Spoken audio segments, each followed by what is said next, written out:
Vertėjas yra tas, kuris bando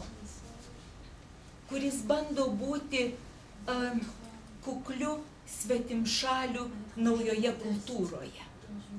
Galbūt tai, ką mes darom, iš tikrųjų nėra išdavystė.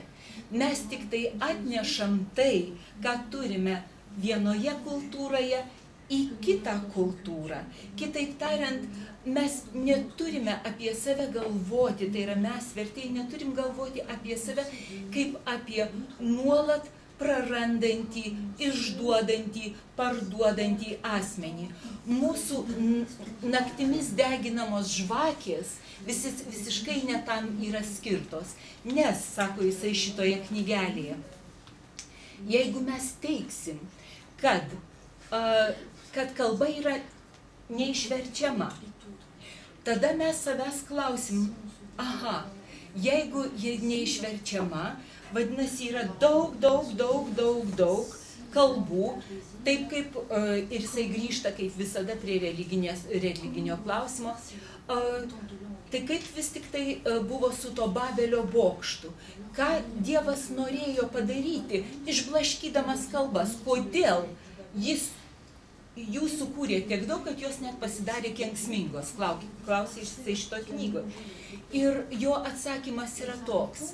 Dievas iš tikrųjų tai padarė, siekdamas, kad žmogus nebandytų sukurti vienos bendros kalbos. Dėl to, kad viena bendra kalba imtų ir skriaustų tuos kitus mažus kitokios kalbos apsireiškimus, naikintų visą, kas aplink ją yra, ir tuo pačiu susinaikintų save. Taigi, susilaikydami nuo mąstymo apie tai, kodėl nėra vienos bendros kalbos ir kaip būtų gerai, kad turėtume vieną bendrą kalbą, pripažinkime, kad mes tų kalbų turime daug. Ir dar pripažinkime vieną dalyką, sako jis, kad yra visada žmonės, kurie labai nori versti. Net jeigu atsitiktų taip, kad visi išmoktų visas kalbas ir jau vertėjo nebereikėtų, vertėjas turbūt vis tiek trokštų versti. Dėl ko jis trokštų versti? Dėl to, kad mes visi užmirštam, kad mūsų suvokimas, tai, ką aš sakau jums dabar, ką jūs suprantate iš to, ką aš sakau, yra mūsų dvasinis vidinis vertimas.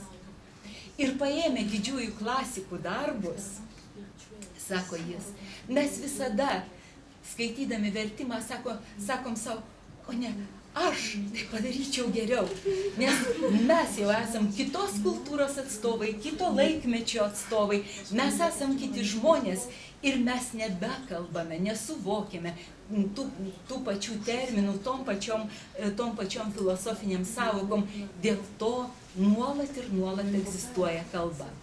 Jeigu aš, anglistė, taip sakant, visai kitos kultūros atstovė, paėmus tokią knygą, negalėjau užmigti, kol neperskaičiau iki paskutinio puslapio. Nes tai yra labai humaniška, tai yra nepaprasto grožio knyga, kuri jūs pririš nuo pat pirmos minutės.